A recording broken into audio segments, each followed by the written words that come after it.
thank you everybody for coming. This is a way bigger turnout than we thought. We thought we maybe had like 10 people showing up. So good for you for coming. Thank you so much. Do us a favor next time, RSVP, because then we know how much coffee to put out for you guys. So, but regardless, we're so glad you're here.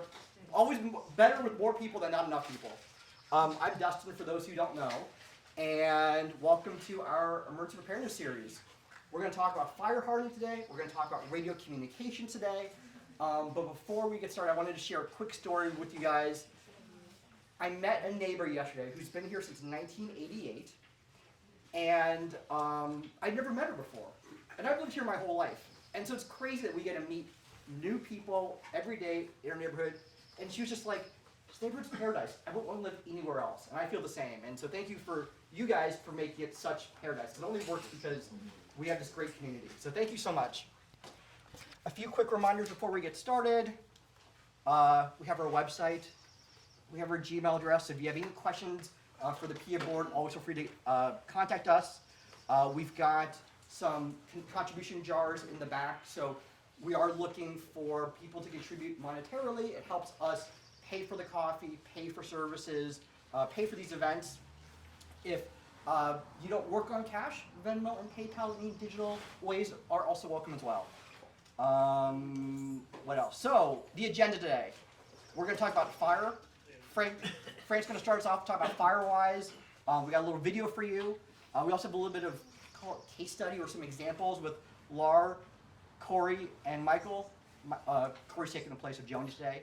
And then Terry and Chris are going to talk about radios. And so that's going to be a really, really fun, easy way for us to get into the radio side of things. I think that's it. Frank, you ready? Yeah. So here's your clicker. Yeah, just push this to go to the next slide. Okay. And then we're going to go on. Good morning, everybody. Good morning. Hopefully you can hear me. Let me know if I'm not clear or if there's any audio issues. So we're here to talk about fire hardening and Firewise. So first of all, the PEIA Firewise Committee, I'm chairing that. So we've got Stephanie who's here, Michael Melland. Want people know who you are. Eric, I don't think is here. Susan Silverman, raise your hand. Joni is not here, but her son is. Kory and Lar. There you go. So that's our committee. We're all here to help, get questions, etc. So this is probably a review for a lot of people. This is our sort of official rollout for Firewise for the community, even though we've been working on this for the last couple of months, etc. So this is kind of in case you don't know anything about Firewise, what is it? So Firewise, it's administered by the National Fire Protection Association. Locally, we work through the Oakland Fire Safe Council, which is a nonprofit. It's a neighborhood-based. It's based about education, planning, fuel reduction, home hardening, evacuation planning. So it's relatively comprehensive. It's individual responsibility, but it's voluntary participation. So it's up to each homeowner, etc., as to what your participation is. We don't have to have 100% participation for the overall neighborhood to be recognized as a Firewise neighborhood. So it provides for means for risk reduction for residents, and hopefully it'll improve our insurability, but there's no guarantees there. So it starts really with a risk assessment of our neighborhood. We use a template from Firewise, so that was sent out via email. We also had a Firewise flyer that I'll talk about a little bit more detail that was handed to or distributed to 100% of the homes in the neighborhood, so hopefully you received that. And then we basically use that information that we collect from the survey as a basis for determining what is our 3-year action plan. So that's the next steps. So what is Firewise is not. It's not a lot of extra work. It doesn't require, like I said, 100% participation. We want as many as feasible. We don't have to determine every fire risk and mitigate all of those to be Firewise recognized. It's not an opportunity to finger point at particular neighbors, etc. And it's not expensive. So why should we be recognized in part of Firewise? Well, the first and most obvious is reduce our fire risk for our individual properties and collectively. The homes, as close as they are together in our neighborhood, for most of them, it's really a shared risk. So what you do or don't do, or what your neighbor does or doesn't do, is going to impact everybody. Improves awareness of our community. We're going over today a lot of best practices for wildfire mitigation. Help us all make smart decisions in terms of upgrades to our home or landscaping.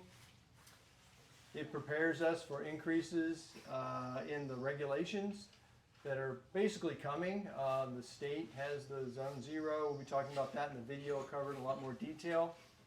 And we're not sure what the city of Oakland's going to do. A lot of people are aware that the city of Berkeley just implemented Zone 0 for 850 homes that are up close to Tilden Park.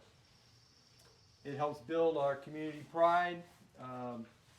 And basically, if you prepare for one disaster, these series of meetings are about, then it helps us prepare for others. So, and if we get our that's not certification, it's a designation, then we would be the largest neighborhood in Oakland, 250 homes. There's 8 other neighborhoods right now. So we're on our way. So the Firewise really has 4 major processes, steps in the process. One is to organize, so that's form a committee, we've done that. Plan, so performing our assessment and create an action plan. So like I said, the assessment is underway at present. We need more neighbors to participate. We identify our actions and track our volunteer hours. So basically we create a 3-year action plan and then track how we're doing against that plan. And then we celebrate our successes and we report our efforts back through the Firewise program. So first, step 1, organize. So we identified a small group, we've got that. We've established our account on the National Firewise site, and we inform our neighbors about Firewise. So we're in good shape there. 2 is define our boundary. On the next slide, I'll show you a map of our neighborhood. It basically includes all Parkridge Estates. It does not include properties that abut Skyline Boulevard, and it does not include the parkland. It just includes the residents, but it does include those residents that are off of Brook Park. Yeah, thank you. So in our risk assessment, we train the Firewise team, we review the Firewise training videos, we use the Google forms that are sent out for the homeowner self-assessment. We'll perform a walk down in addition to that with some fire professionals. We'll take pictures and we'll create our action plan. So this is the map I referred to. This is our official map that's been filed with the Firewise and with CAL FIRE, etc. So all the blue is 250 homes. So our risk assessment really focuses on vulnerability of homes, conditions of structures, immediate hazards within the home ignition zone, and we'll talk about, although it's not included in our, like I said, in our boundary, adjacent properties and the concerns there. Consider factors that impact risk. Obviously roof, siding, decks, vegetation types, proximity, ground fuels, and crown fuels. So I mentioned the flyer that we handed out. So this is a copy of the flyer to distribute to everybody in the neighborhood. It includes a QR code. This is for the video. This is for the self-assessment. It's a Google form. So every time somebody fills one of those out, I get a message and it tells me who completed that. Based on address. There's no names associated with it, etc. It's just address and then the data. So there's 3 major zones. The immediate zone, this can be a little bit confusing to people, but that's basically zone 0. So zone 0 is 0 to 5 feet. Then the intermediate zone, 5 to 30. Extended zone, 30 to 100 feet. And there's a whole stack of these poster size information. She's holding those up on the table back there if you'd like to have one to take home. So Eric on our team ordered a bunch of those through Firewise. So the immediate zone, this is where we really want to focus on. So it's the area 0 to 5 feet from the structure itself. It's basically a non-combustible zone. Science tells us this is the most important area to prevent embers, flames that are going to then impact the structure. So you basically start with the house itself and then you move out to the farther away zones.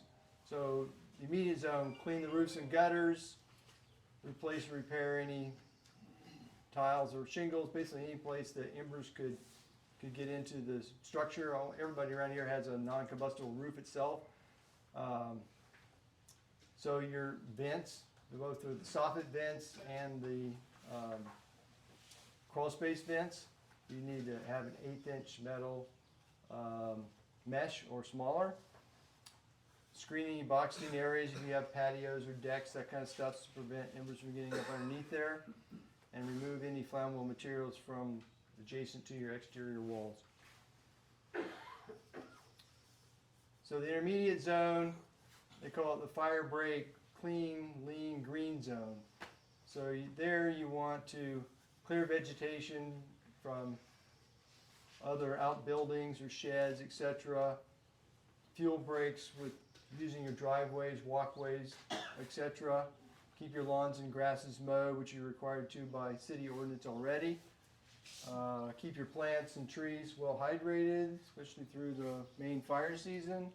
Remove ladder fuels, which is fuels that can basically transfer the flames up to the larger trees on your property. They want you to space your trees so that if one catches on fire, it's not going to catch the adjacent ones. And basically your trees and shrubs, you want them in small clusters as opposed to being continuous, because then they're going to transfer the fire from one to another. Extended zone, just kind of a reduced fuel zone. They say 30 to 100 feet out. A lot of us don't have that beyond 30 feet on our property, so it's maybe non-applicable. Those of you who have larger lots, maybe you have some in this zone. Reduce your heavy accumulations of ground litter debris. Remove your dead plants and tree material. Remove small conifers or other things growing between your trees. And you want to also just keep your trees spaced out. Zone 0. Okay, so we're going to make sure I know how to start that. See if this works. Wait, okay, wait. This, all right. About protecting your home from How wildfire do I make by this big? using defensible space landscaping. This video will focus on Zone 0. We keep hearing about Zone 0. What is Zone 0? A 0 to 5 foot UV resistant zone is the most critical zone for ignition around a structure. The idea is to have very low, if any, vegetation in the first 5 feet from the house, and because you want to reduce anything that could catch on fire with embers or flame exposure. Embers can travel miles ahead of a flaming front, so it's important that the area surrounding a house does not contain anything which may act like kindling and lead fire to the house. This critical area adjacent to the home is what we call Zone 0 and extends 5 feet from the structure outward. This includes 5 feet from any attached structures such as decks and shade structures. The main goal is to prevent embers from igniting anything that can eventually ignite the home. Aside from the work you do on your home itself, Zone 0 is the most critical area for wildfire protection. It doesn't call out that it be a full non-combustible zone, but from the fire side of that, we know that the combustibility in that is really critical, and we would prefer it be a non-combustible zone. Many annual defensible space inspections now include Zone 0, and California is working to create a statewide standard for this zone. Today, we'll talk about best practices for preventing ignition to your home based on current scientific knowledge of fire behavior. What should or should not be located in Zone 0? Let's start at the ground level. Never use mulch, as this can easily ignite.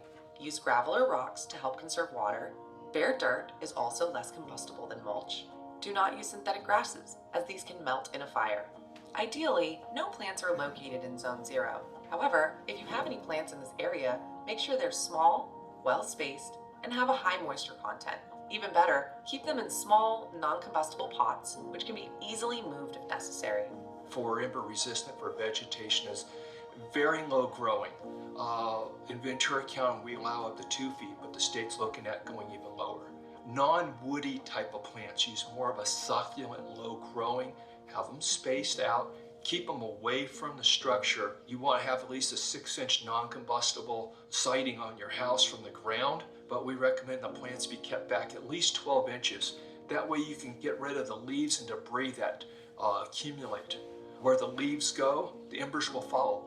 So when you see the winds and you see where those leaves are going, whether it be around your structure, your rain gutters, very critical, your roofs and valleys, get up there and clear those out, because that's the first thing that's probably going to ignite from embers, because it's dead material that's going to be susceptible from embers coming in. Remove any dead, dying, or especially dry plants, and remove accumulating organic debris at the base of the plants. In Zone 0, never grow plants which are naturally dense and woody.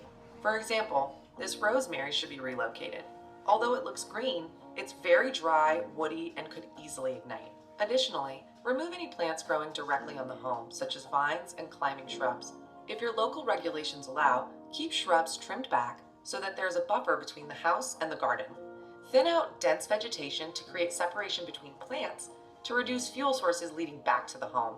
Additionally, limb up your shrubs to create distance between the ground and the lowest branches. For example, if you have a shrub that is right underneath the tree, that could create a path for the fire to jump from the ground to the crown of the tree. So it's very important to not only consider the spacing between the plants, but also the vertical clearance between lower branches of trees or shrubs. Remember, preferably, nothing is planted in Zone 0. Even so, large shrubs and trees can grow over time and encroach into this area. Tree branches should be trimmed back at least 5 feet away from the walls and roof and 10 feet away from chimneys. If you already have a mature tree growing in Zone 0, it may be too difficult to transplant it. We're not, telling people to go out and take your chainsaws and, cut them down. They're looking at trying to keep the live branches away from the structure. If your local regulations allow for vegetation in Zone 0, take extra care to maintain your native shade trees. A healthy, well-trimmed, mature tree with no ladder fuels or combustible materials nearby will be much less likely to ignite. Some plants have natural characteristics that make them more fire-prone, such as dry, peeling bark, retaining clusters of dead leaves, or summer dormancy. Examples include palms, eucalyptus, pine trees, junipers, and Italian cypress. The worst ones out there is your Italian cypress. Palm trees, the dried palm fronds, especially the fan-type palms, very hazardous in the winds. They will detach while on fire and cause that fire to spread. If you have one of these fire-prone species in your Zone 0, remove them as soon as possible. Trim any plants in Zone 0 away from wooden fences, decks, shade structures, and sheds. Very important item is fencing. Wood fences, vinyl fences allow the fire to carry directly to the structure. If a wooden fence attaches directly to your home, replace at least the first 5 feet with non-combustible fencing. In addition to removing or trimming plants in Zone 0, you'll also need to remove flammable items such as combustible furniture, doormats, bags of fertilizer, paint cans, and wood piles. Furniture, trash cans, cars, anything that's ignitable around that structure is a pathway for it to get to the house. You may be wondering, what can I put in Zone 0? There are many ways to create a beautiful landscape in this area without using plants. You can incorporate non-combustible statues, benches, bird baths, and gravel. You can also add a rainwater catchment system to irrigate the rest of your yard. Hardscape, use gravel, pavers, decorative rock, anything like that. And when you actually look at it, it actually looks pretty nice. Let's recap. Never use mulch in Zone 0. Use rocks instead. And remove all combustibles from this area. Trim or transplant any plants you have there. And remember, Zone 0 extends to any attachments you have, so clear away from decks and stairs. You can find more information about how to maintain your landscape by watching our other Defensible Space videos. Thank you for watching.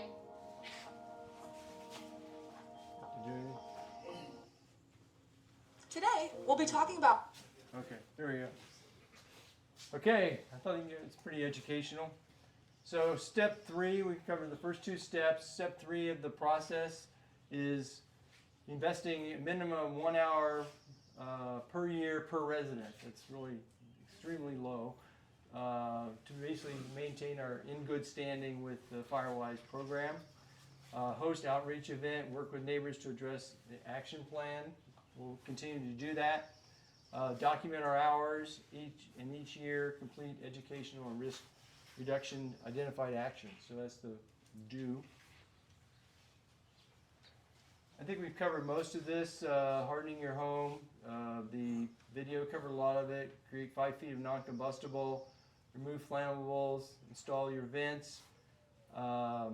Fences, non-combustible sections next to structures. Obviously smoke alarms, carbon dioxide detectors inside.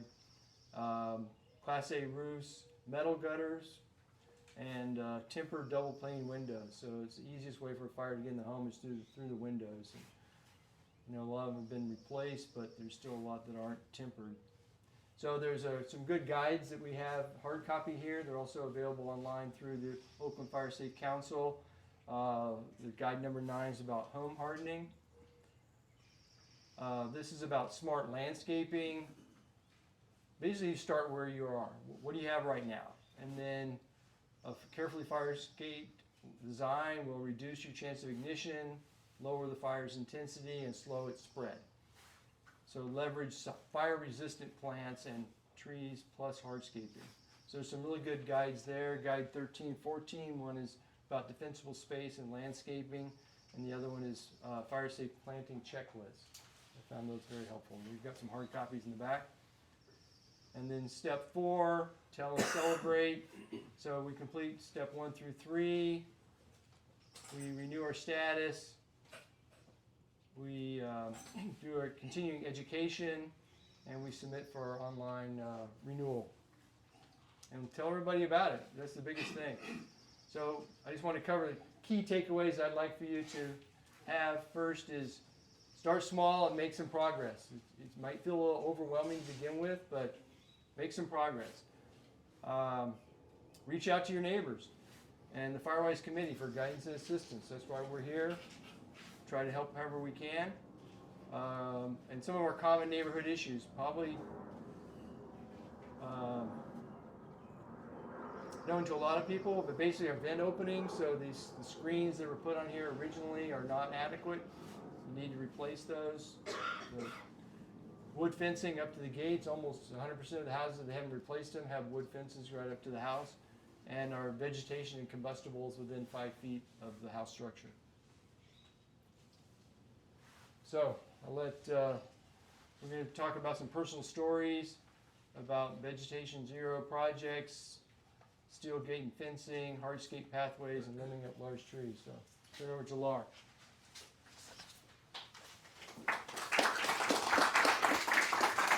Forward. Yep. Forward. And it's like I'm putting on like a bow tie for you or something. That's Take that one off. Sorry. okay. So just wanted to show some of what we've done. Actually, I'm showing you Frank's house. Sorry about that. Well, basically, But- basically, I just wanted to point out that what people talk about these Vulcan vents. So I've installed Vulcan vents myself. On the left pictures on the soffits, and then the lower pictures on the crawl space. So the thing about the Vulcan vents that you can't tell from looking at them is that when they're exposed to heat, the griddle, the screen elements swell. So it essentially, cuts itself off. After a fire, obviously it needs to be replaced, but there are no embers that are going to get through that and light anything in the house. Most important, I think, by and large, underneath the house, what we've all got is dirt underneath. So, something gets through, as long as there's nothing flammable underneath, the ember is going to go out. Up in the attic, however, if you get embers that enter into the house through the attic, what's up there? Your rafters, your house. Once they get into the attic, it's very likely that it's going to spread to the rest of the house. So, first about the questionnaire, the self-assessment, because it was, folks were slow getting going, and I think that as we look at this, it's really anxiety provoking, and a lot of people, when they're anxious, freeze. It's a natural reaction, it feels overwhelming, and so you don't even know where to start. The assessment doesn't ask you to do anything. It doesn't oblige you to do anything. There are no obligations from it. It's just filling out a questionnaire about where your house is at right now. For most of us, the threat, and I think the reason that attendance is so good here today after the LA fires, the threat of losing everything is the very definition of a personal catastrophe. The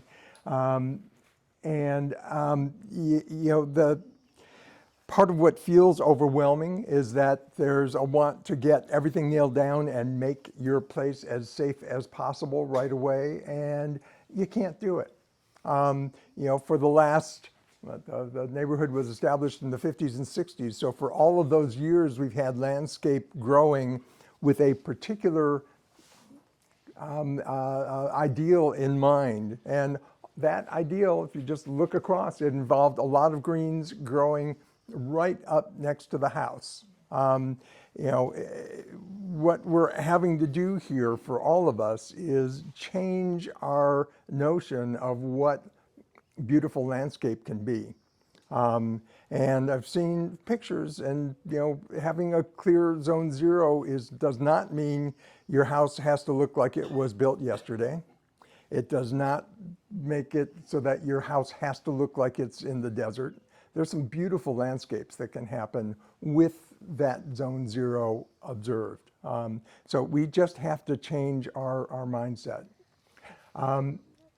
Not being able to meet all of these requirements right away is okay. It's kind of the whole purpose of Firewise is to help us all make a rank order so that we start doing things that are most effective first. And by the way, clearing your gutters, sweeping up the leaves that are around the house, these are things that aren't expensive either. So you can make a good impact, a good start with very little outlay. Risk of losing insurance is another reality that it's not just California, but it's wildfire and earthquakes that are the things in California that are most threatening. Firewise, if we observe it and we practice it, we're going to reduce the likelihood that we're going to face major catastrophe. In the last email I sent out, there was a photo that I didn't put in here, but of a cul-de-sac in the Eaton fire. All the houses burned to the ground with one that's untouched. It's not the case that if wildfire comes, it's hopeless. We're just all going to burn. There are things that you can do to block it. And there's lots of examples of that. It's not that one house. There's lots of examples of that in the LA fires.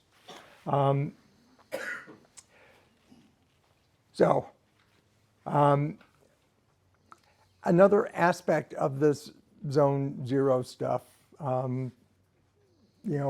particularly those of us that have lived here for a long time and have carefully nurtured our landscapes, have really beloved plants that this is saying either get rid of them or find another place to plant them.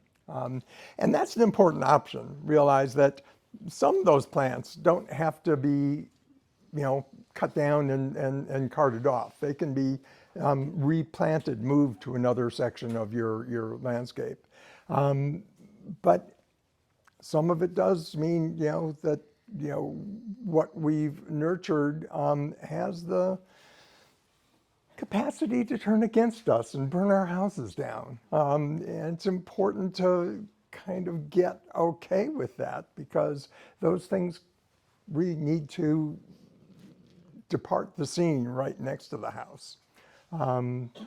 So finding a way of rethinking what landscape beauty looks like is going to be important for all of us.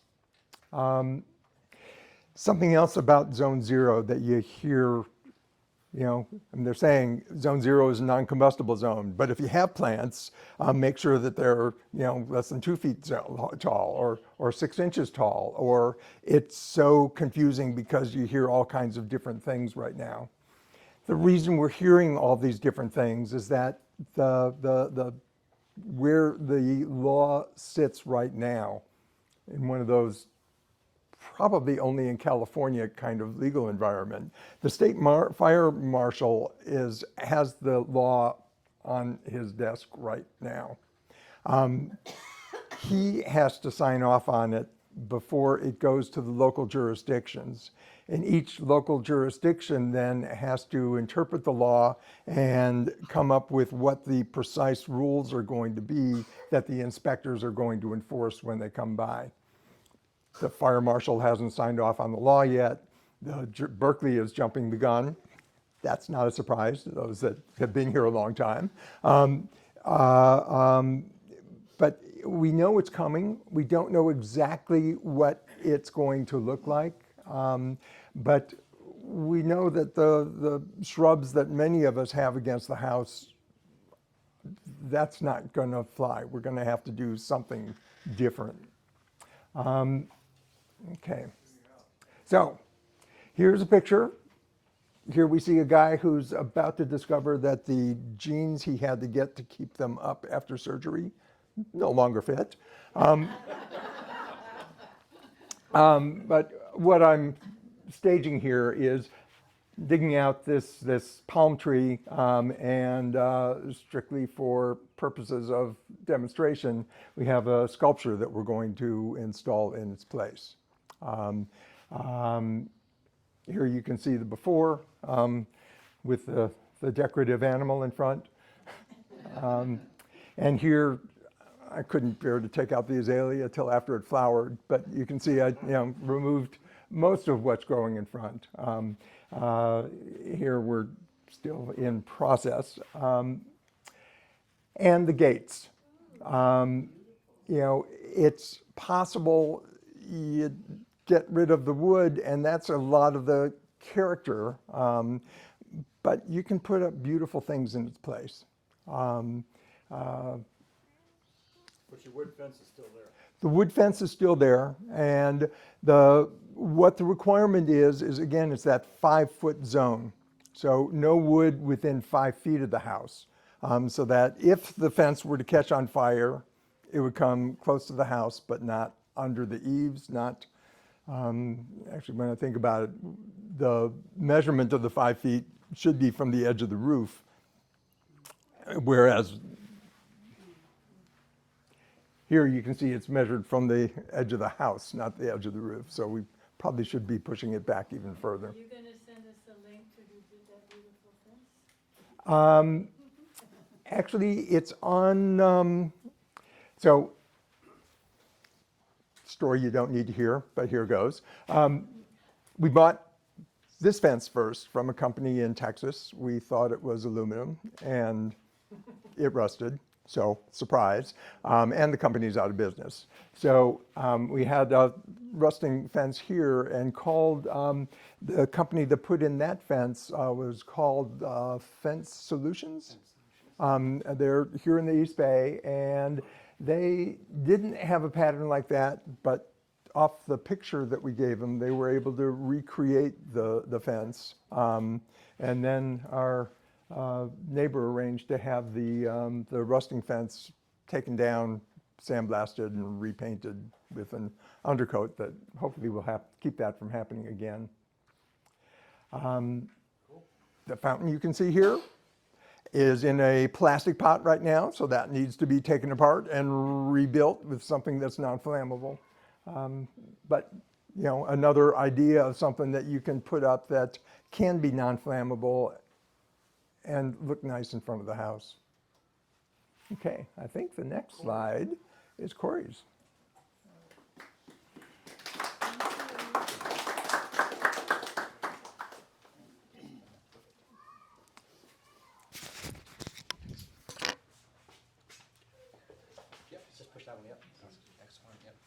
back and yep. Arrows. Hi everyone. My name's Kory. I'm here representing for my mom Joni. She really wishes she could have been here for it. She's very invested in the Firewise process, and She's having a terrible time in Hawaii. yeah. Well, she's on vacation right now, and she's enjoying it before she comes back to do a lot more hard work on this. So in the first slide here, as you can see, there's a full line of shrubbery. Me personally, I'm a landscaper. I went through architecture and engineering, and the first zone 0 is what I would call the classic American standard to have foundation plantings. Now that things are changing pretty rapidly with our climate and fire, they're both playing on each other.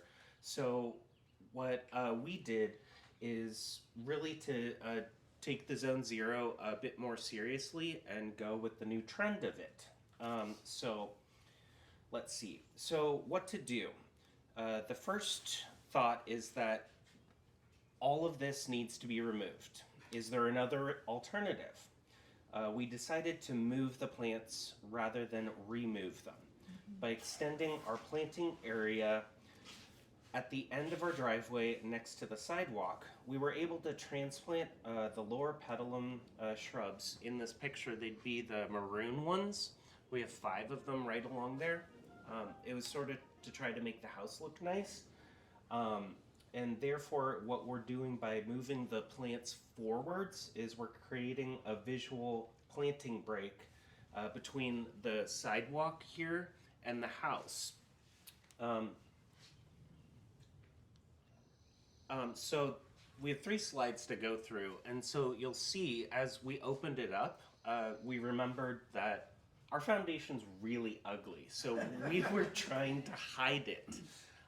And since we're also on a hillside, we're called slope crest because we're right on the slope. So all of this started to show, and it was looking pretty darn funky. And we were trying to put in some non-flammable mulch, like rocks and things. Since it's on a hill, they just roll down, and constantly takes more maintenance to bring it back up. Now you can see more color and more greenery right here. We moved the bed right up towards the front. While looking up at the house rather than just a plain lawn and empty area, we're still trying to get the idea of it being welcoming without being such a stark contrast. Next, what we did in the 5-foot area right under the windows, you can see here that, as I said, there's definitely a slope to the lawn. So the shrubbery that was there was grown to keep the horizontal line and keeping with the lines of the house. Now that that's all gone, for the horizontal line, we used the boards on the front, and since the house is very low and wide and flat, we tried to continue that with the shrubs, but now we're transitioning to a different idea. So, there we go. So this is the 3rd slide, which just shows that we're taking a little bit of an experimental Firewise design. The solution was to design a retaining wall that brought back the horizontal line that mirrors the house. You can see that here. Now we have added a few potted plants that are probably within the final guidelines of Zone 0. There are regulations as far as the pot size and type, and the height and type of the plant in those pots. Our final design would be to integrate beautiful boulders and a boulder water fountain. My mom loves rocks and boulders. She always has. We've always collected them and brought them back. So we have these groupings all around our house that now we actually have a place to sort of put them and showcase them. Overall, this can be an example of not losing your plants, but instead repurposing them in a more Firewise approach. One idea here that we did is, since the house is gray, everything's very long and linear on the house. What we did was, starting right at the concrete, we went right out and followed it around the corner. And by chance, the 0 to 5 foot zone was exactly 5 foot from the house where we had all our plantings. I called it a landscaper nightmare, but we took a different approach and it turned out pretty nice. So since it sloped down, we just put a retaining wall in, and then we just put some stucco on it. Our eventual goal is to basically mimic whatever is on the house out on the front of the 0 to 5, so it ties the structure in with the landscape. So it doesn't look much like an afterthought, but that it was intended to be that way. So in here, we're experimenting with different types of pots. So we have some urn-style pots that have a euonymus shrub in there. It's a fire-resistant shrub. These are very light, so we're still trying to figure out how, I'm sure somebody can answer this, but the purpose of allowing potted plants in the space. So we went with 2 different ideas. So we're going to go with either one. That these euonymus shrubs have very light soil in them. So if they do need to be moved, it's extremely easy. Then on the other hand, we have heavier fiber clay pots here. They're not planted in the picture, but I just completed it. So they're more heavy. And what I put in there was Tradescantia and Echeveria. So they're both succulents that mimic the same thing that we have in the yard. They're just plants that are full of water. And they retain it. They're very low maintenance, creates very low debris. And as a final design of it, we have a pathway that goes here. So in the pathway, it's basically just, big stones, little bits of flagstone, so that also gives a little bit more of a buffer. The one thing that I would say, as tempting as it is, to go from the 0 to 5, don't try to finagle it and just plant right at the 0 to 5. As much as I wanted to, try not to do that, because then you'll just have more plants in that zone. So just keep it a little bit more thin and it should come out a bit better. So in recap, the stuff that was along the foundation plants just moved right up to the front here.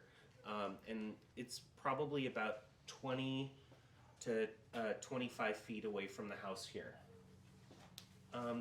Thank you very much, and if anybody has any questions or something, just let me know. Thank you.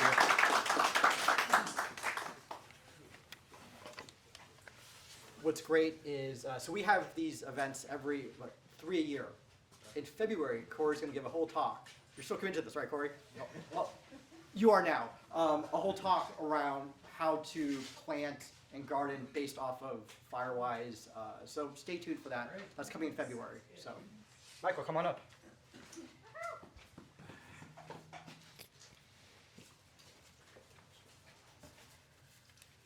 Okay, so Kate and I moved in on Valentine's Day 2009. Before that, we had lived in Rockridge, just about a block up from, I don't know if you know where the Village Market is, and there's the Broadway Terrace Nursery and so forth. So right up Harvard, we were the first street on the left called Buckeye, which was about 2 long blocks long. And we were there for the '91 fire. It was one of the most incredible experiences of my life, but Sunday morning, it's in October, it's hot. It's what, before that I called earthquake weather. I'm reading the Sunday paper and I'm smelling the smoke. And I'm going, who's got their fireplace going? It's so hot today. My next door neighbor, George, comes over, taps on the window. He says, you gotta come see this. So we walk up the hill, and the other hill, the other side of Broadway Terrace, is just ablaze. It's just huge. It's just all you can see. Black smoke. Electricity goes out. We're like, holy Toledo, what is this? Back then, people had this kind of anachronistic but pretty thing called a shake roof. No more. Every single shake roof house died in that fire. The ones that survived were stucco houses with those Spanish tiles on there. They got a little burned around the edges, but they made it. That afternoon, we get our ladder, we're going up the hill, we're seeing fire on the roofs. How does the fire start? Well, this is October. You've got gazillions of giant pine trees with dry needles landing on the roof and, you know, in the little nooks and valleys. And then you have the fire, the embers. The embers were not just these little teeny things like you saw on the film. The eucalyptus trees would explode, literally explode, and the bark comes down like a cinnamon stick with glowing ends, and it hits the dry pine needles, and all of a sudden, flame. So we're on these houses, we've got their hoses, we're trying to put it out. We go, we got this one done. Let's go to the next house, because we wanted to, this is uphill from our houses. So we weren't just being, you know, trying to save the neighborhood, we were trying to save our house. We'd go to the next roof, we'd look back, and all of a sudden it's flaming again. So we'd run over there and we figured it out. With a shake roof, you have to put the water underneath the shake because it burns from inside. So some houses got some water damage, but at least their houses, you know, survived. By later that afternoon, everything is dark because of the smoke. You could hear all of the electrical transformers blowing up. It was really like a war zone. The Kate's in the house. There's no electricity. She's trying to figure out what to pack with her flashlight. So I recommend people get the miner's flashlight so that you can use two hands when you're running around in the dark. The other thing, and this goes into this radio, the next presentation about the radios. There's no communication. The fire people had put up a sort of a picket line down by where the gas station is, you know, by the village market and everything, because they didn't want that to blow up. And basically they said, you know, we're not going in. This is it. We're just going to let it burn, because they'd already lost a lieutenant and God knows how many other people. What saved us was the teenagers on their little motorbikes were going up and down, and then they would come back and they would say, don't go that way, don't go that way. So eventually it was like, there's only one way out, which was down the hill past the gas station and the cemeteries on one side, and then, you know, make a beeline to the golf course. And when we left, about 4:30, I think it was, there was fire behind us, fire on the right, fire on the left, and so we just barely got out. And we went down to the Berkeley Marriott. They had a deal, $65 for the first 2 nights for the evacuees. The whole parking lot is full of these cars with stuff just thrown in them, you know. We don't even know what we took. Although Kate's complaint later was, you know, none of the clothes they took, do they match? But anyway, so we had been, you know, kind of scarred by this experience. When we moved up here, the house had, this is for the backyard. In the front, the house had a big cypress. On the, if you're looking at it, on the left side was this gigantic, overgrown juniper that was like a monster looming over the house and over the roof and everything. And in the back, what did we have? 2 huge pine trees. And I'm going, so the first thing we did was we took out the juniper. The junipers and rosemaries, which we later found out, but with the junipers, there was a lot of that in Rockridge, and that stuff is so oily and dry underneath. It just, I mean, an ember goes in that, it's on fire. So this was, the first thing we did was get rid of the juniper. Then later on the next year, and this was, you know, the Great Recession, so people were looking for work. So we went to our, we found a tree service to take them down. Our next door neighbor, Gary, on the lower side of us, we're on Parkridge, by the way, just under the crest of it. And he said, I'll take my pine tree down. And I'm like, yeah, good. And they took it down. It was cheap at the time. It was $5,500 for the 2 trees. They took out the roots and everything. So my theory is that by July, when the tariffs take effect and the economy takes a dump, that's when you need to have it.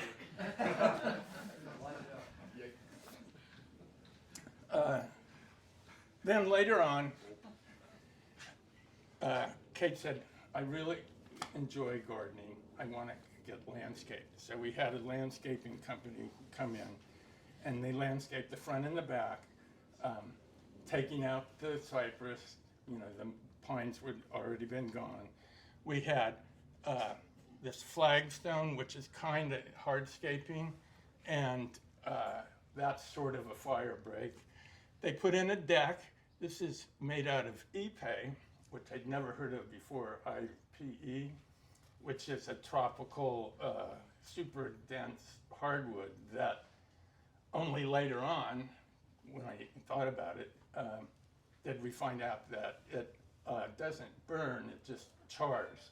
So in some cases, when you go online and you go to Marin, you know, fire safe films, of which there's 1,000 of them, I mean, really, I mean, it's just amazing. Between that and YouTube, you can spend the rest of your lives watching fire. But some people say that the epei decks are good, which is good for us, because they put one in the front as well. But over here, this is the bedroom, and over behind there's an old redwood deck. So what do you do with that kind of a thing? So as part of this landscaping job, we have, here's a fence, right, going up here, and they put in these rosemaries, which were just beautiful, and we use them all the time, you know, on your salmon that you're cooking out or whatever, but we just removed them all, so they're all gone. And what is it that took their place? Westringia. Astringia? Westringia. West Stringia, which is different than East Stringia. However, they did plant, you can see the little baby lime tree they planted there, which is our favorite lime tree. And now it's like, we keep it trimmed so that it's under the eave and it's next to the window. And that's probably a no-no. And then in the front, where the cypress was, there's a Japanese maple tree, which is also gorgeous. And it's like, you know, it's 15, 16 years old now. And it's like what Lar was saying about, it takes a while to psychologically put yourself into a place where you could like undo that, which we had not got there yet. But anyway, later on, and here's the other thing. Some of these things were intentional in terms of firescaping or fireproofing or whatever, but some of them were just, we were going to do something else anyway, but accidentally we got, you know, some kind of fireproofing. So in 2015, we got all new windows because we had the original windows, and we had a energy audit where some contractor comes out and he's got all these machines and he measures, you know, where you're losing the heat, because I'm freezing. I'm like, I could have stayed in my old 1906 house in Berkeley and would have saved all this money. But it was surprising because there were three main losses, energy losses. The biggest one was in the master bedroom closet. That's where you got into the attic, and it was just, the heat was all going up there. And then the other one was where the vents were coming out from the heater. It was all coming out there. And then the third one was the windows, because you could stand there and you could sort of see sunlight through it. And when the wind came up, you know, so we got all these windows, and I didn't even think about it at the time, but they were all double pane, which is good. But only some of them were tempered glass. Really? Not all of them were tempered glass. I don't know why. I don't think the company's in business anymore. Although I should probably try to call them, but you know, it was so long ago, 10 years ago.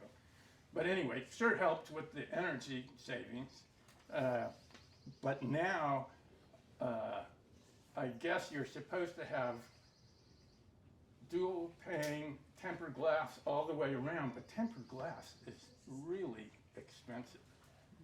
It's not cheap, and a big tempered glass window is really not cheap. So anyway, then later on, after the big fires, especially the Santa Rosa fires, Coffey Park got completely demolished. Big, huge development. I don't know how many houses, but very sad. And a friend of mine said, you got to watch this video. And it was a video about how Coffey Park burned to the ground. And essentially, it was all embers. And the embers all blew over the freeway, got into Coffey Park, got into the attic, got in underneath. Was it you, Lar, who was saying, you know, what's on the other side of these vents? If it's just dirt, you're probably okay. But if it isn't, if it's wood, these things are going to catch on fire. And all of those houses burned down. So we found this company called Brandguard Vents. And Say that name again. Brandguard, Brandguard. And it was, these vents were invented by a fire captain from, I don't know, Fresno or Bakersfield or someplace had a big fire. He invented these things, and the embers can go in, but then they... Don't worry about it. You keep talking, I will finish. They go right out, so it comes in like that, but it still does the vent. We were going to paint the house, and so rather than just tack up the 1/8" screens, we said, well, let's just do this because it'll look a lot nicer, and if we ever have to sell and go into the old folks' home, which is actually what I kind of call it now, the old folks' home, but you know, it'll look nicer. So we did that, and that wasn't super expensive. It was like, we got 36 different vents, attic vents, soffit vents, I don't know what you'd call that. Crawl space vents. 36 of those, and it was like $3,600 for a guy to put them in, $2,500 for the materials. The problem is with this stuff is that it's all sort of newish technology, and not everybody knows how to do it. Like, you get these contractors, oh yeah, I can do fire escape contracting, and they don't know what they're doing either. And this was, you know, this Southern California company, so who did they have up here in the north at the time, because it was new. But eventually they got bought by some bigger construction company type thing, and you can find it. Just go to Brandguard and look at it. But it was so confusing because they've got the vents. For me, it's like, here's the ones that are attached from the inside, here's the ones that are attached from the outside, and here's the ones that are attached for new construction. But I think these are required now for any new construction, which is good. So what we did on our little redwood deck is we covered everything with the 1/8 inch, and that was not easy to make it look good. It looks okay. You can't what? What? Screen. Screen, 1/8 inch screen. You covered the deck with? No. You know, under the deck, so the deck is raised up.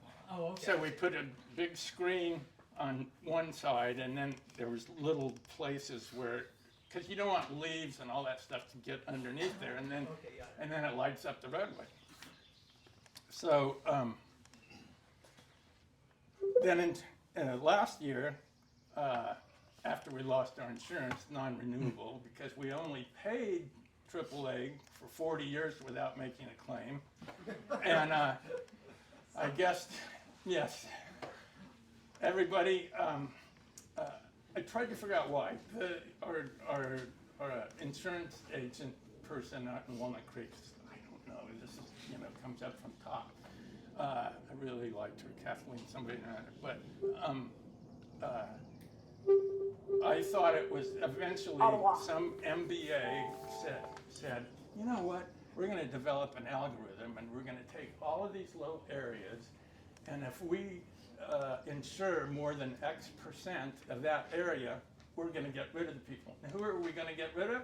We're going to get rid of the people who make their insurance high, not low.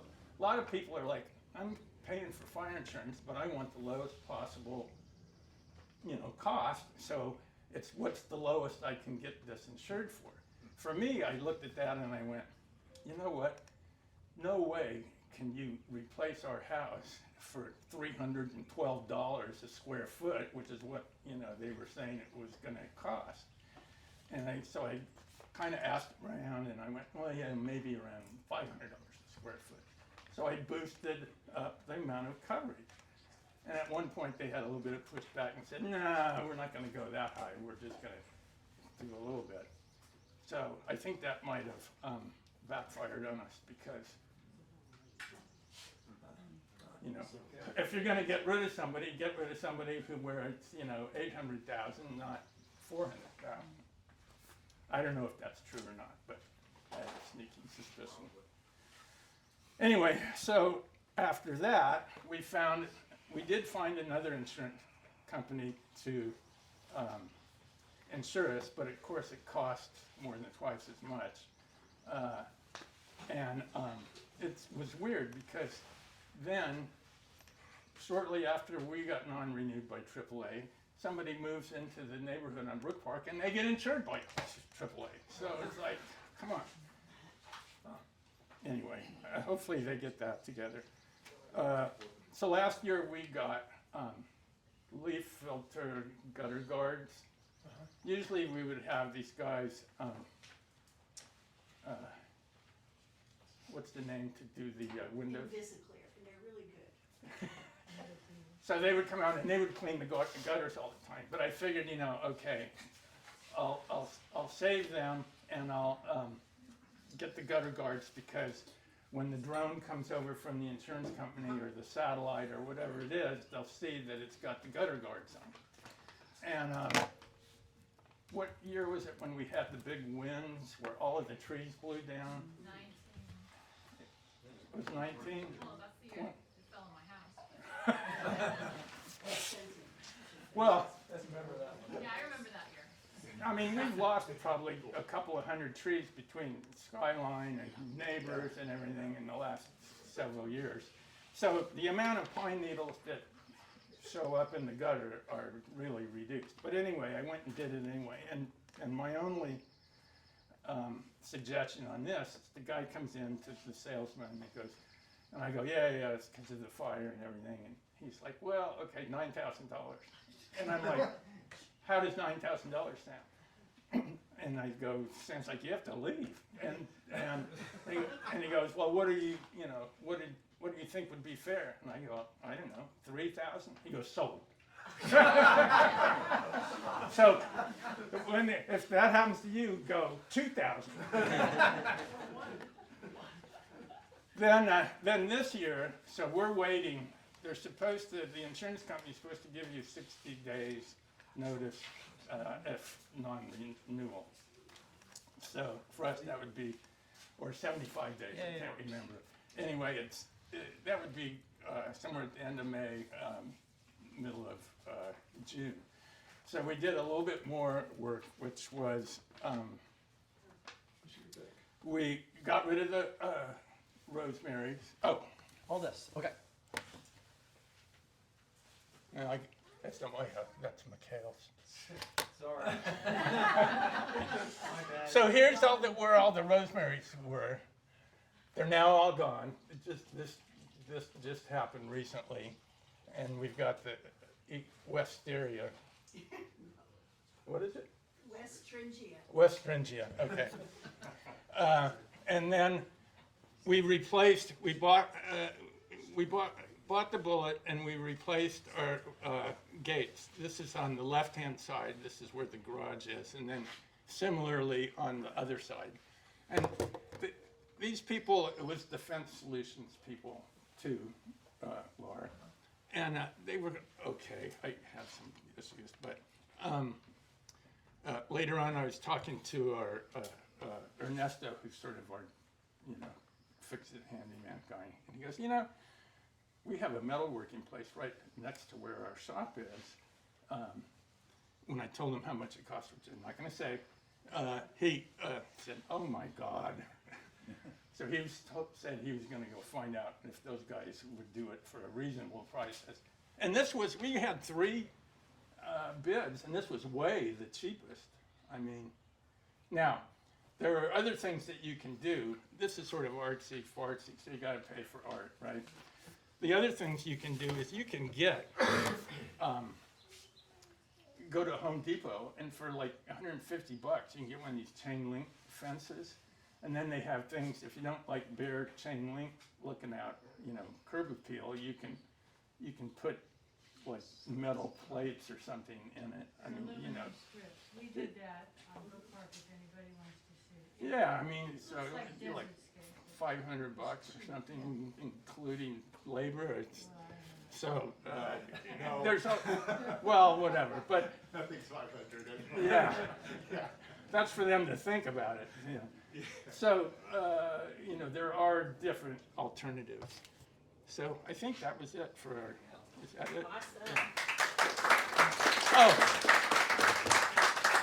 here's me going, oh my God, we got to get rid of these things. So if you have pine trees, I don't care if they're 60 years old, which is what these probably were. They only last 60, 70, 80 years. So get rid of them because they're dangerous. Thank you, Michael.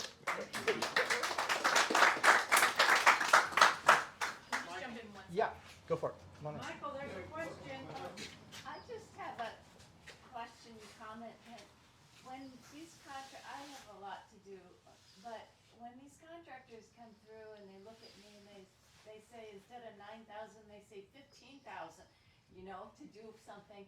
So what I'm wondering is, we have 250 houses here, and it would be so wonderful if we had some negotiated lower rates with some contractors that people really rely on, so that the starting point for people like me is not, just so overwhelming. So anyway, just a comment. I don't know if anybody. Well, I can try to address it. We don't have an answer. It's on our radar screen in terms of the committee. It's something that a lot of people brought up, so we're going to try to address that once we get through this assessment phase of the Firewise program. Oh, that sounds great. Thank you. Well, one of the things that I know is there's one guy, Raven, who he's perfectly capable of getting rid of all the juniper that you can see from the street, and I'm sure, and the guy, I don't know who he gets to do his work, but he's cheap as hell. Okay. So On this topic. Yes. Stephanie, hi everyone. I have that vendor spreadsheet, right? I think it's a little dated. I think I need to refresh that. I think this is a great opportunity to do so. So I will send something out in the next couple days. Please respond directly to me. So you're not replying all to the neighborhood. I think that'll just be too many emails for everyone. Respond to me with your vendors. Now, this can be for the plumbers, and I think this is a great opportunity for us to also specifically gather all the vendors you're using for the fencing, the landscaping, all of that. Send them to me. I will compile them. Then we'll refresh the spreadsheet for everyone to use so we can all take advantage of those vendors. And yes, maybe with the committee we can do a negotiated rate if we've got several homeowners wanting to do something. So I think this is a great project. I'll take that on. Look for an email in a couple days. Reply to me specifically so it's not reply all to everyone. Does that sound good? The way that, when it was time to begin the rebuild in Coffee Park, they went together and selected a few architects instead of each person having another Sure. architect. So homeowners, as they rebuilt, had some pre-approved buildings that they could choose from. And it saved a whole lot of money and made everything go much faster. Power in numbers. I like Yeah. it. Okay, so I'll start that. Thank you.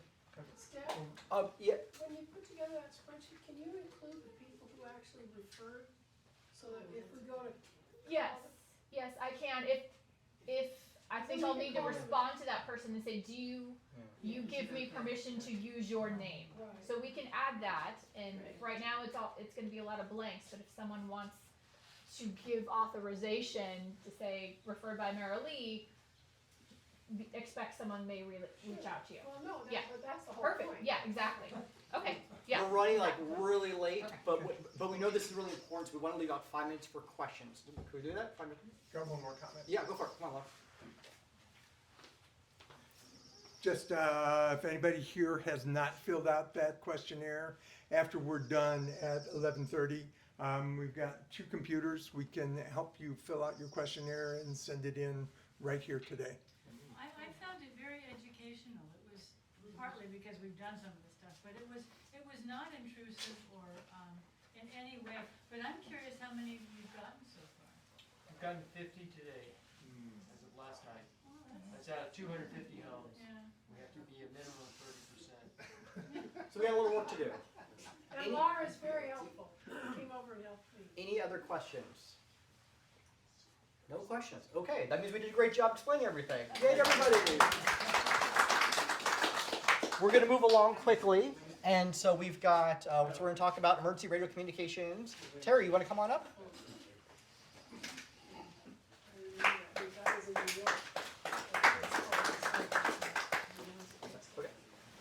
Okay. All right, I'm Terry Holmes, live on Clearpoint Way, been here 46 years. So I've been into ham radio for a long time, but GMRS is something that's somewhat newer. The group has decided it would be good for to have that be one more way of communicating in addition to the WhatsApp and our blog, whatever we call it. And so it's just getting started. I think there's probably 5, 6, 7 people with have gotten started either getting a radio, getting a license for it, going on. So I just wanted to explain the steps of what it takes to make this go. First off, the radios are not expensive. You can actually get a pair of them for $50 on Amazon. That's the bottom end of it. You can go better. A real good one is about 150, and that's what I have here. They all communicate with each other. The advantage of the more expensive one is more features, more power, reliability, and just the quality how it's built. 2 ways to look at it. You might want to start with the low end ones, see if you like it. It might be quite adequate for you. My thought is in the event of emergency, I want something that's reliable, and they're not that much money. There's a couple of choices at the high end. There's Wuxon that most reviews compare it favorably against the one that's recommended in our unit here. But it comes down to a personal choice. I have a really silly to know why I need a radio. Okay, actually, we're gonna get more into that with Chris Brown when following up. So he's doing the hard part. I'm just going through this, through the steps. Why don't people have a radio? Well, first of all, you haven't bought one. Secondly, you need to have a license to use it, and it's more of a hassle to get it than anything. So there's no exam. It's like everything with the government, they made it a little bit harder to do things. I think we have a brochure, at least it's online here. So you talked a little about who, what, when. All right, well, I should be following the script. Okay. All right, I'm sorry. You can read that. Who, everybody should have one. This is the radio. And it's taking me off by. It's okay. So we've used it for a natural disaster.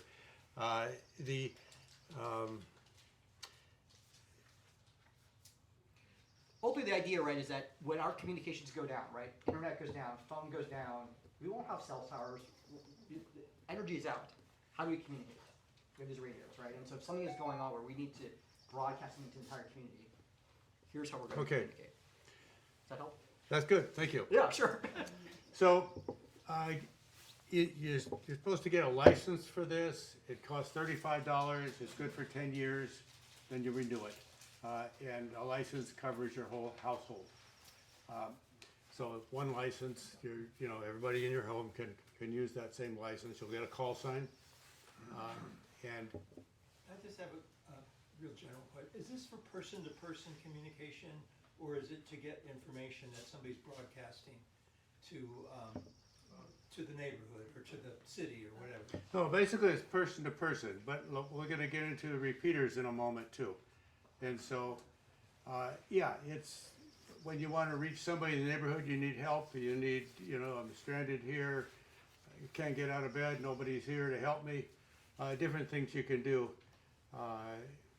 Whatever comes up in an emergency. Okay. That answer? Okay.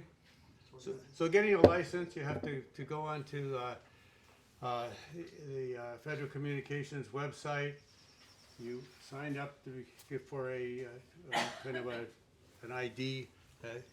And here we go. Yes, these are all the steps, and we have a flyer back there that shows. Just walks through it.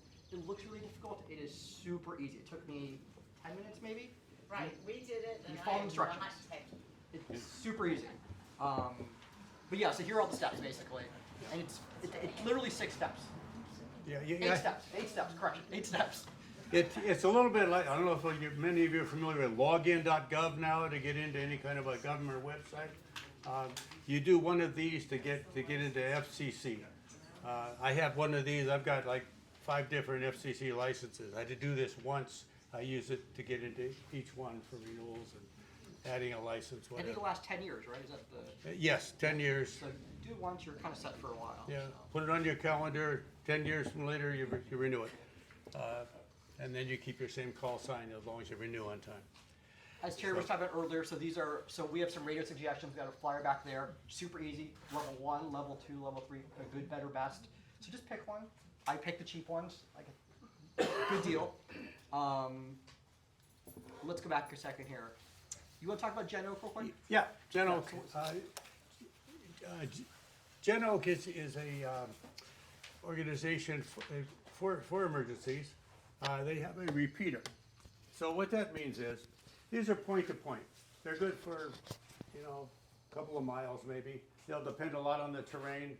I happen to be on the peak at Clear Point, and so I can probably reach all of the neighborhood. If you're down in the valley at the bottom of, say, Parkridge, you may not be able to get as far. But as long as you can reach this repeater, which is somewhere around Montclair, or Grizzly Peak is? Yep. Okay, so as long as you can reach that, the idea there is you go on their frequency, it receives and retransmits on a different frequency, so basically it's a relay point. You don't do anything different, it's just that you go to that frequency, and then anybody who can reach that repeater from anywhere is communicating with you. That's great in an emergency, so you can bring in a broader area, but the disadvantage is one conversation at a time. And you can imagine what's going to happen there in the event of a fire or an earthquake. You'll have a hard time getting through. Jenno is come up with a practice session every Tuesday night, I think it is. First Tuesday of the month. Was it? First Tuesday of the month. First Tuesday of the month.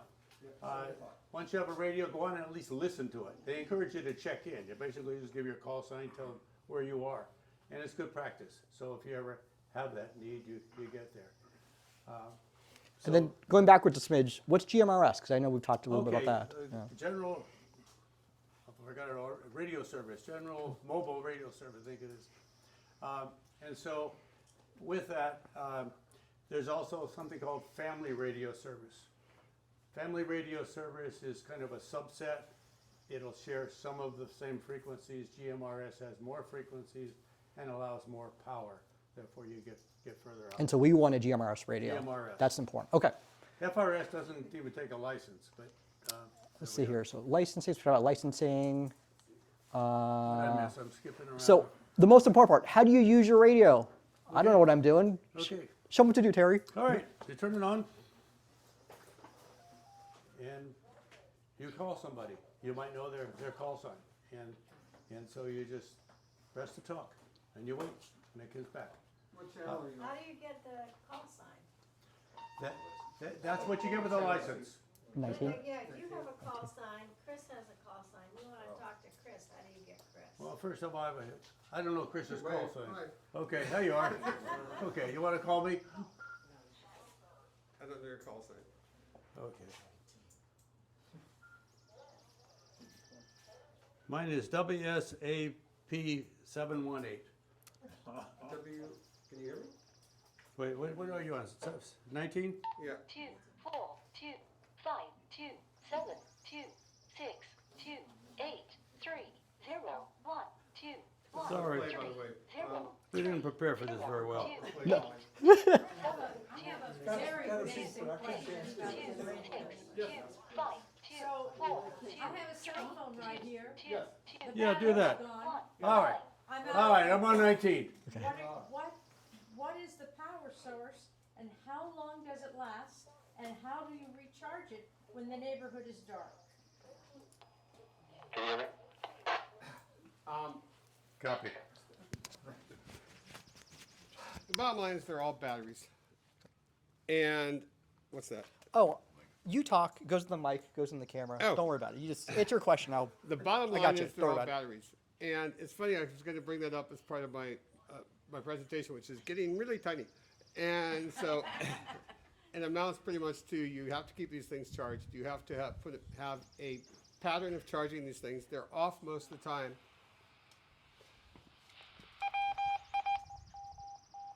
That's interesting.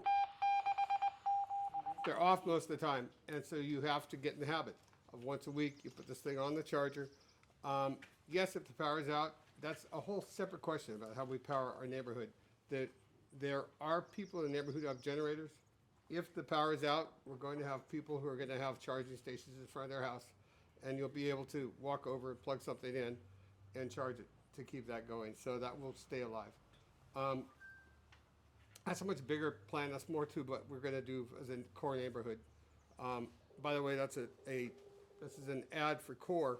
We can do the entire core or certification if we'd like to do it. If so, and part of that whole thing is to plan who's going to have what where, so you can go get these things charged. The value of these things is that they're on when you need them. So certain people in the neighborhood, typically we've talked about, you should be able to look out, go stand in front of your house, look around, say, I'm going to know them. And those are the people that I'm the center of the spoke or of the wheel. Those are my spokes going out to those places. If we do that as a neighborhood and take upon ourselves I'm the guy with the radio or I'm the gal with the radio, then, and we all know who those people are, we can set up radio bridges in the neighborhood. We can know where to go to have communication. We can know who knows what's on, and we also know who's going to have their radio on. And so if I have my radio and say I've fallen, then we know that somebody's going to be listening. That's going to take some organization. We're not there yet. That's going to be something that comes up when we do the CERT training, is to get that kind of organization. The neat thing about this is these things, it's pretty easy to find the power to charge these things. You can put it in your car. I have I have chargers in my car for both of these too. And so worst comes to worst, I go out and start the car and I charge my radio.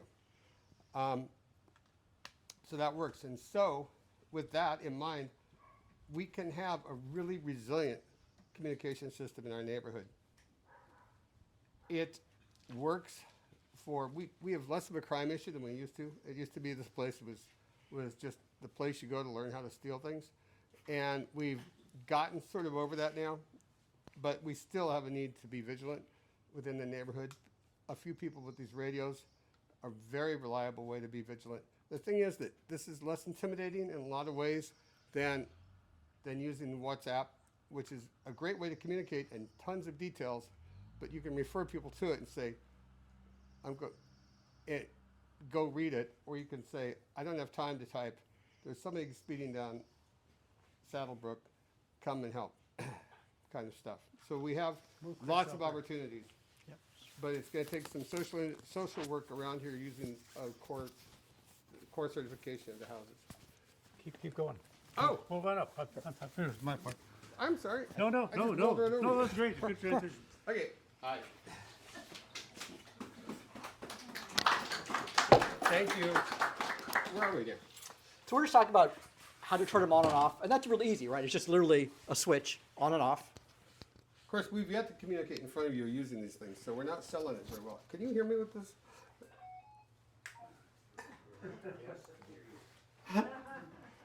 Okay. So this is an example of the social engineering we're talking about. Is you have to have them charged, and you have to have them on. And maybe you can have it on the charger. There's this whole issue about battery life and whether or not when you keep something constantly charging, it damages the battery. Some battery technologies are better. So the bottom line is, especially with an inexpensive radio, better to have it in the charger and on so you can hear if somebody needs you than to have the thing off and in the drawer somewhere and not hear it when people need to communicate with you. So that's the one thing. On and off, get in the habit, charging, on. Get one of these. There are a couple radios here, for example. You can see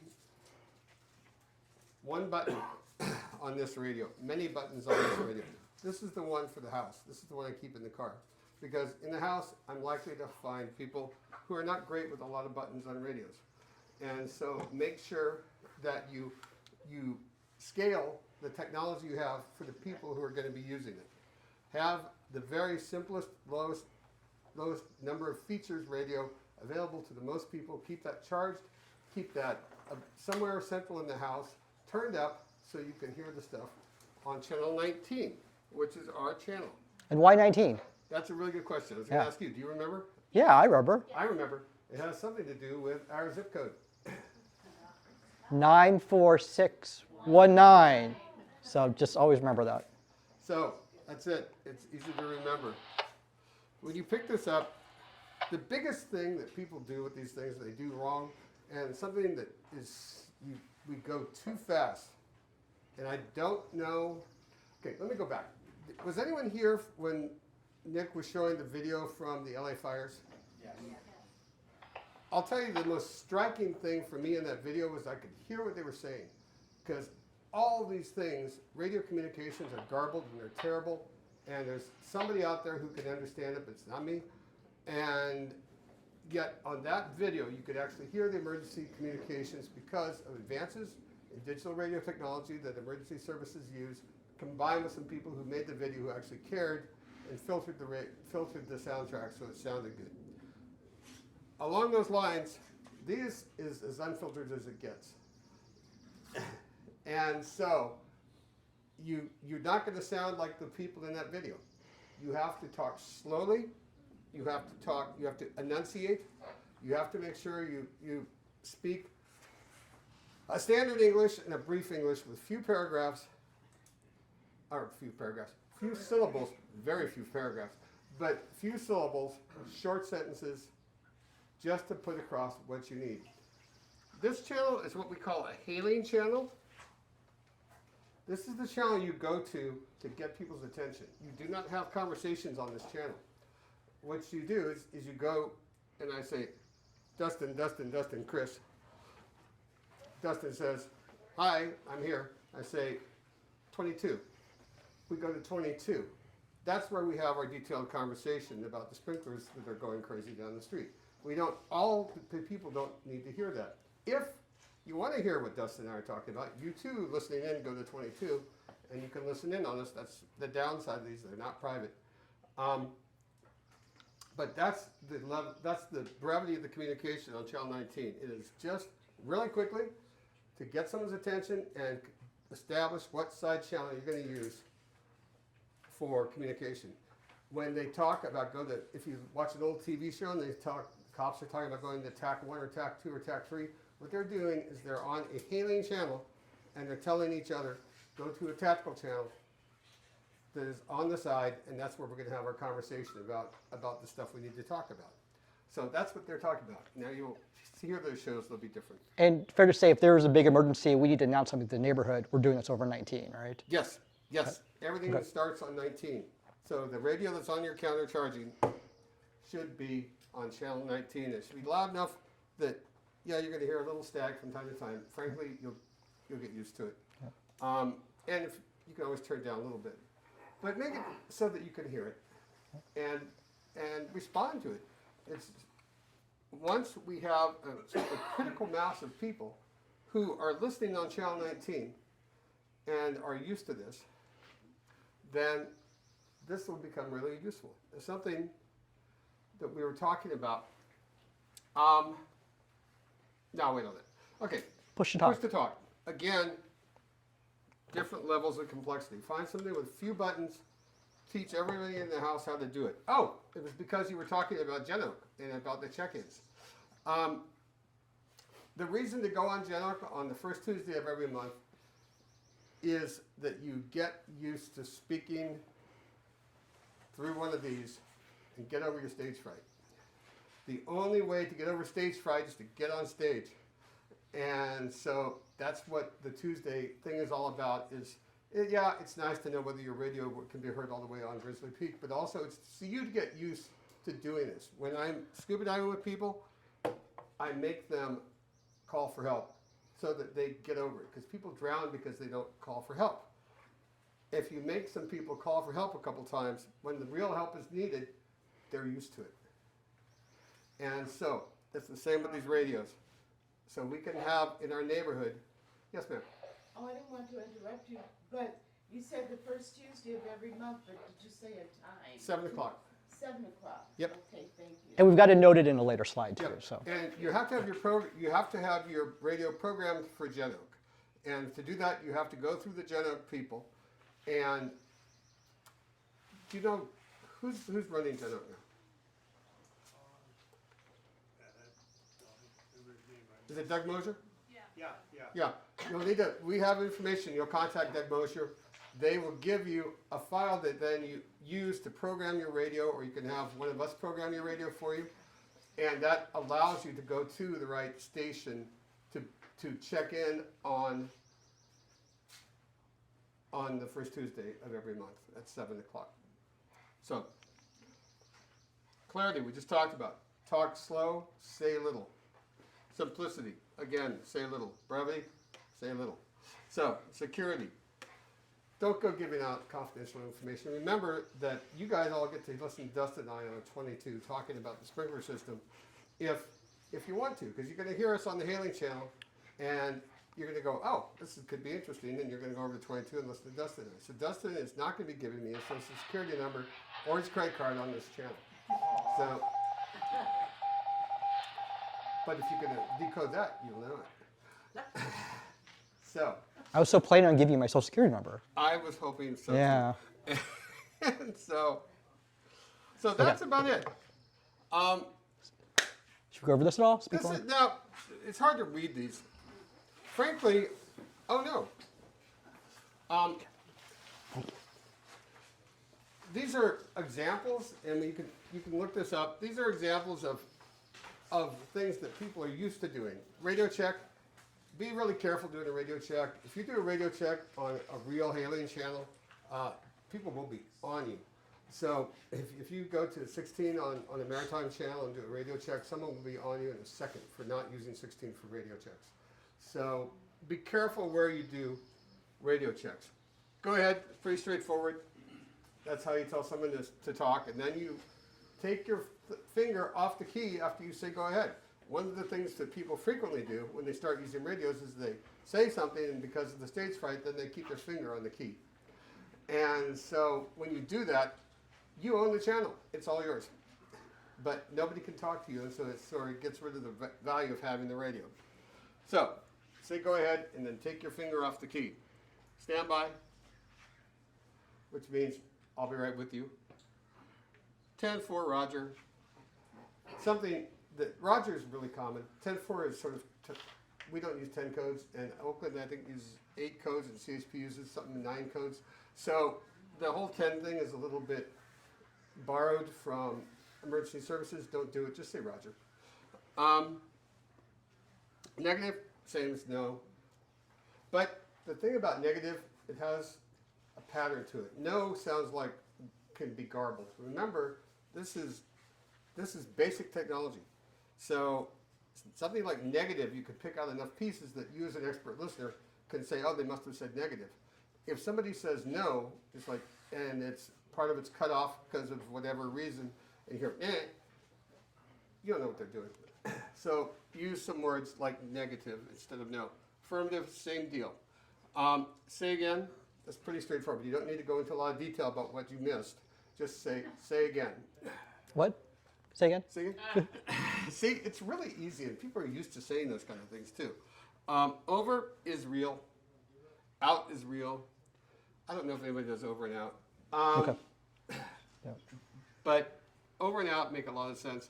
Over is really valuable. It's the period at the end of your sentence. And so people are waiting to see if their radio stopped working until you say over. So if you stop talking and just stop talking, they don't know you're done. Break, break, break. When I just said Dustin, Dustin, Dustin, you can also do break, break, break. So if I'm on channel 19 and I can say break, break, break, this is, and I give a call sign, the break, break, break is what gets people's attention. That means, hey, I got something here. So this thing, as it's sitting on your counter, what you're listening for is someone saying break, break, break. That is going to be your cue to go over and turn this thing up and listen to what's coming out.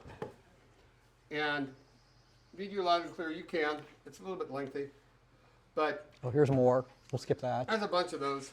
We just talk quickly about the phonetic alphabet. If you want to, yeah. Just Go ahead.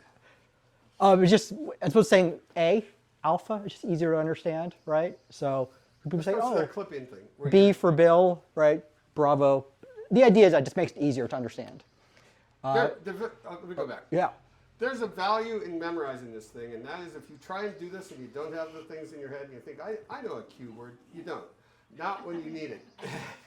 And so the value of this thing is you say Quebec, you know that Quebec's in your head.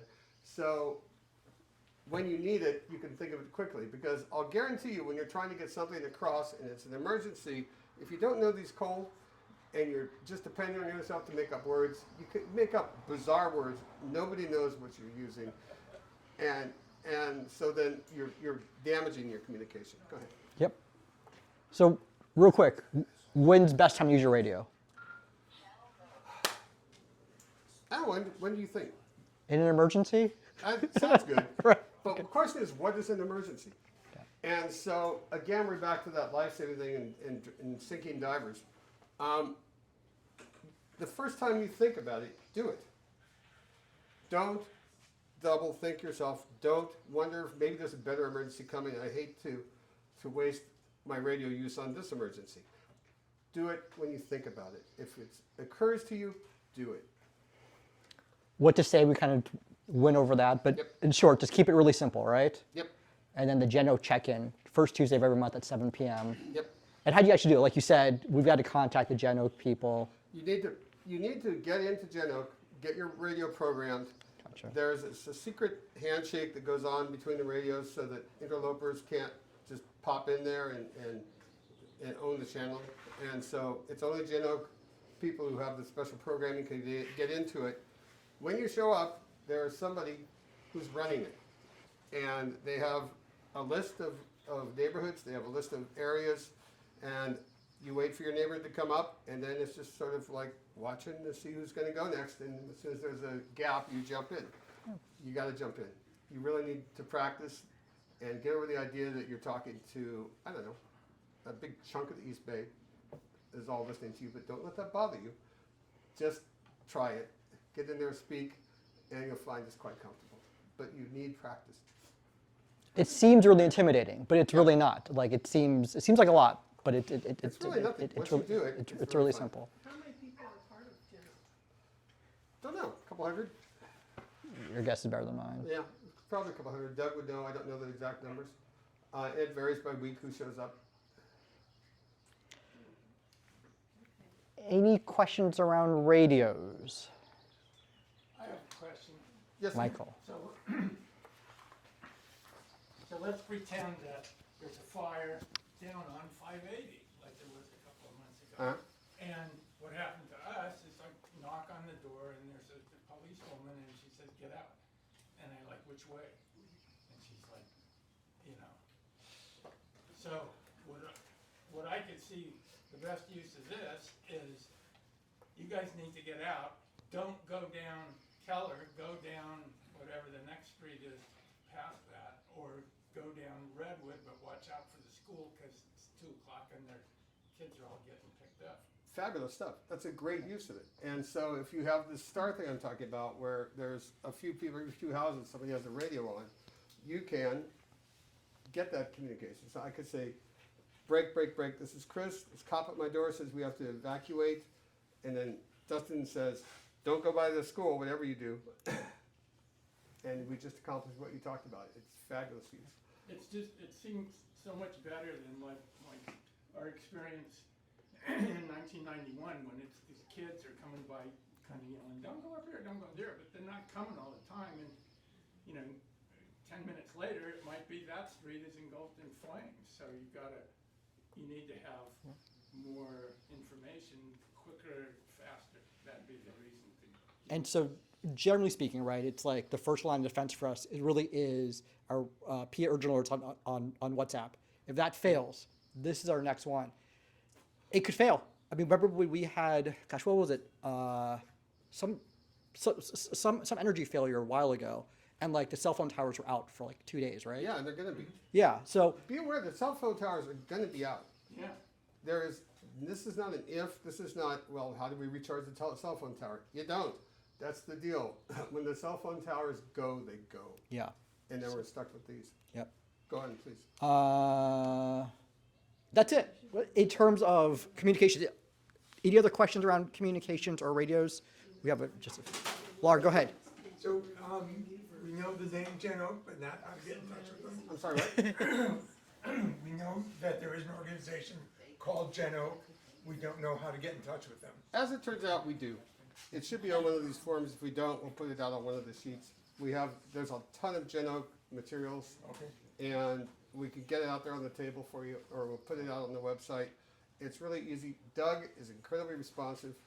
And so they're a welcoming organization. The radio people have always been a welcoming kind of crowd. Do you think we'll ever get a repeater? What'd you say? Do you think we'll ever get a repeater up here? By the way, say again. Depends on the level of interest. What's that? It depends on the level of interest. They're not that expensive, and we could sure use one for this neighborhood. I'm surprised Steve Kessler doesn't. Steve almost got one for Christmas. Because we talked about before, and we just figured we'd buy him one and leave it on his porch. So there's the Genoke website, but Chris, maybe you could reach out to the Genoke people and get some information on our behalf, and we can then disseminate it. Because we have such an odd terrain here. it would be valuable. Maybe you would like a repeater. I don't have a tower. And so anyway, go ahead, please. Yeah, so please get your radios. They are important. Please play with them. We have a lot of radio experts in the neighborhood who are willing to help you and help you figure it out, but we don't want to make this intimidating. It does seem that way. I get intimidated by it too, so I get it, but it's a necessary evil that we have to have as part of the overall bigger plan, okay? Yes? I have a separate question. Yeah. You already have a ham license. Is the GMRS radio a separate license? Yes, it is. Yep. All right, I know we've held you over, so just some quick, oh, go ahead, yeah. Do you have a list of these early adopters in our neighborhood who could be helpful? Yes.